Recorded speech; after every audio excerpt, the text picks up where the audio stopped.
rekan-rekan pejuang CPNS 2023, ketemu lagi bareng aku Coach Monica Teresia. Teman-teman, seperti biasa kita akan belajar akan membahas beberapa soal TWK CPNS.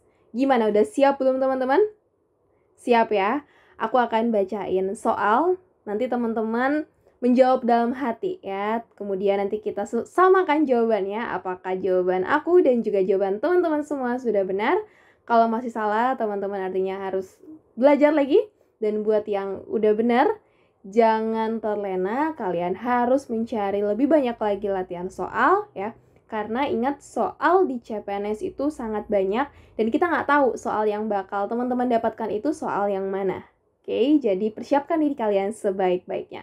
Dan jangan lupa buat kalian yang tertarik ingin bergabung di Bimbel Ayo CPNS, silahkan segera bergabung teman-teman, mengingat waktunya sebentar lagi nih untuk teman-teman mengikuti tes CPNS tahun 2023. Oke ya, langsung nih kita masuk ke soal yang pertama.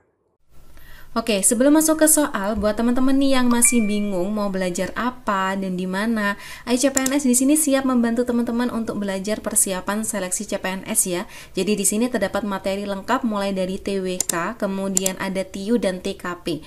Dalam bentuk apa sih Kak? Dalam bentuk teks maupun video ya. Jadi ribuan soal itu super HOTS nih teman-teman. Dan juga terdapat tryout dengan sistem CAT. Jadi jangan lupa gabung bersama kita di Bimbel Ayo CPNS. Faktor lain sebagai upaya peningkatan pemahaman terhadap generasi muda adalah dengan melakukan pendekatan edukatif. Berikut ini cerminan dari pendekatan edukatif adalah, nah ini materi terkait pilar negara teman-teman ya. Jadi dalam memelihara pilar negara ini ada beberapa pendekatan ya. Salah satunya itu adalah dengan pendekatan edukatif, kemudian ada pendekatan kultural ya. Kemudian ada pendekatan apa lagi? Pendekatan hukum ya. Nah, untuk pendekatan edukatif sendiri ya, edukasi ya, berhubungan dengan pendidikan. Oke, kira-kira yang mana teman-teman dari pilihan A sampai E? Ya. Yuk, yang mana? Jawaban yang tepat itu adalah yang A ya, teman-teman. Memberikan ruang terbuka untuk menyalurkan ide dan kreativitas. Oke. Sedangkan pendekatan kultural itu seperti apa, Kak? Ya, seperti yang D, teman-teman ya. Menonton pertunjukan wayang kulit ya. Ini berbicara terkait sosial budaya ya, kebudayaan Indonesia. Kemudian pendekatan hukum ya. Artinya apa? Artinya di sini ada sanksi tegas misalnya terhadap pelaku bully ya. Nah, ini erat kaitannya ya dengan pilihan jawaban yang C. Patuh terhadap hukum dan tata peraturan. Nah, itu pendekatan hukum ya. Kalau pendekatan edukatif itu yang A, terkait dengan edukasi. Kemudian untuk pendekatan yang kultural, ya ini terkait budaya ataupun culture ya teman-teman. Itu yang D, menonton pertunjukan wayang kulit. Oke, jelas ya? Untuk soal ini jawaban yang tepat itu adalah yang A, teman-teman. Yuk kita lanjut lagi ke soal berikutnya. Oke, tindakan bully saat ini menjadi momok yang menakutkan bagi generasi muda. Bahkan bully bisa dilakukan di mana saja karena arus perkembangan teknologi informasi dan komunikasi yang begitu cepat. Penyebab utama kasus cyberbullying pada era milenial saat ini ditinjau dari pendekatan pilar kebangsaan disebabkan oleh yang mana teman-teman? Coba yang A, kurangnya kesadaran terhadap hukum. Oke, yang B, lemahnya pendidikan dasar. Apakah ini? Ya, ingat di sini ditinjau dari pendekatan pilar negara ya, teman-teman, pilar kebangsaan.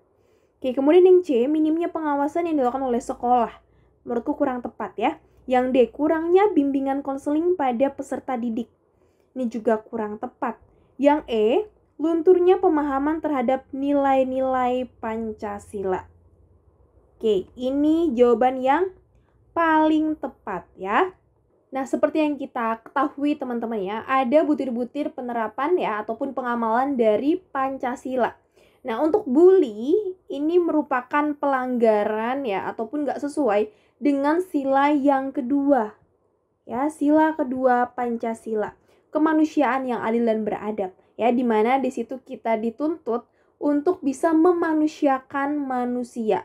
Sedangkan kalau bully ini kan artinya kita mengejek ya, ataupun mengolok orang lain, teman-teman. Nah, di sini tidak ada tindakan memanusiakan manusia.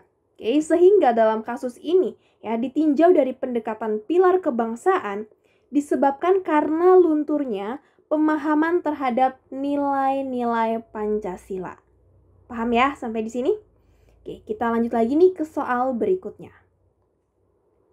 Kasus yang menimpa seseorang ketika tidak memiliki kewarganegaraan terjadi ketika. Nah, kira-kira yang mana nih teman-teman ya?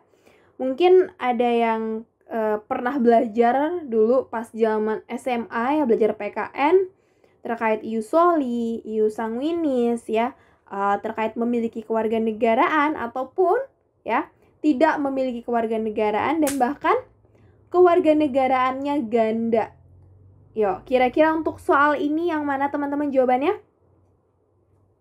Oke, jawaban tepat itu adalah yang A ya. Berasal dari negara yang menganut ius soli dan melahirkan di negara yang menganut ius sanguinis ya. Ius soli itu maksudnya apa? Ya, solum, teman-teman, tanah ya. Berdasarkan tanah kelahiran.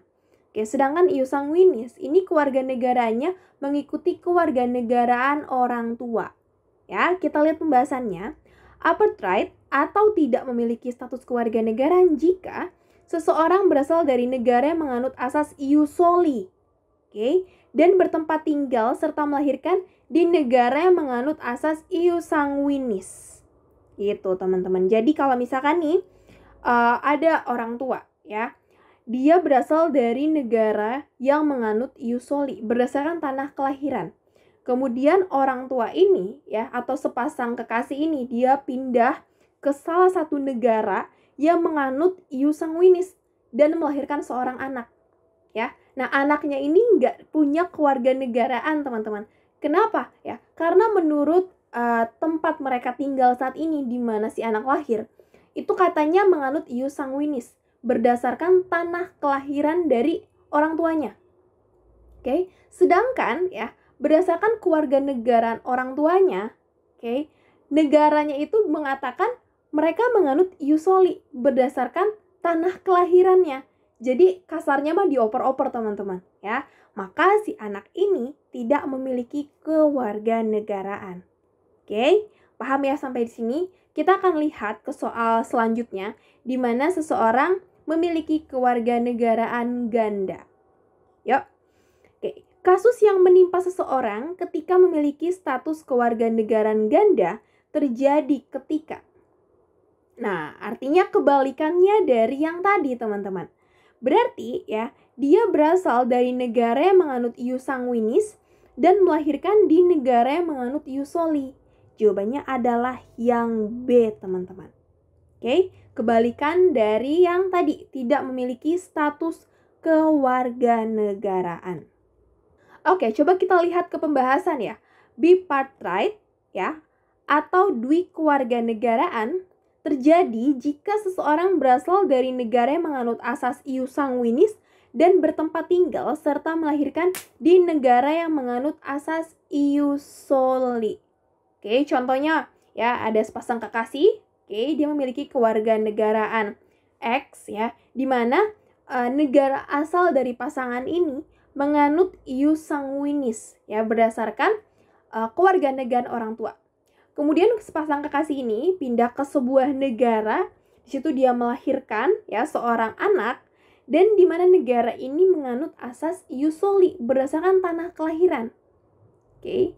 Nah, tanah kelahiran si anak ya, itu misalkan mungkin seperti aku sebut Jerman mungkin ya. Nah, si anak ini diakui teman-teman sebagai warga negara Jerman. Oke. Nah, berdasarkan kewarganegaraan orang tuanya ya mungkin warga negara apa ya? Palestina mungkin teman-teman ya. Nah, dia juga diakui sebagai warga negara Palestina. Kenapa? Karena Palestina ya dalam hal ini menganut ius sanguinis ya, berdasarkan kewarganegaraan orang tuanya. Jadi, teman-teman, si anak ini memiliki kewarganegaraan ganda. Ya, itu hanya sebagai contohnya aja ya, teman-teman. Oke, sekarang kita lanjut lagi nih ke soal yang berikutnya. Nah, di sini ada 5 pernyataan. Oke, kalau ketemu soal seperti ini, kita mungkin bisa masuk langsung ke soalnya aja ya. Cara menghormati keanekaragaman budaya yang ada di Indonesia ditunjukkan dengan sikap. Oke, kita lihat poin yang pertama. Menghormati kelompok lain yang menjalankan kebiasaan adat istiadatnya. Oke, coba yang 2. Tidak menjelek-jelekan, menghina, dan merendahkan ras orang lain. Ya, betul ya? Poin 1 juga betul, poin 2 juga betul. Yang 3. Menyelidiki ras orang lain dalam pergaulan sehari-hari. Oh, ini maksudnya apa nih ya? Ini cenderung ke arah negatif, teman-teman ya. Jadi kurang tepat ya.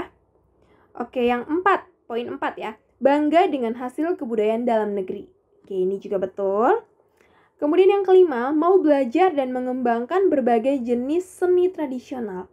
Ini juga betul. Jadi, poin 1, 2, 4, dan 5 itu merupakan cara untuk menghormati keanekaragaman budaya yang ada di Indonesia. Sedangkan poin 3 ini tidak tepat, ya. Oke, kita mungkin bisa lakukan eliminasi. Yang ada poin 3-nya berarti salah. Yang A salah, B salah, C salah, dan juga E salah. Maka jawaban yang tepat adalah yang D, teman-teman ya.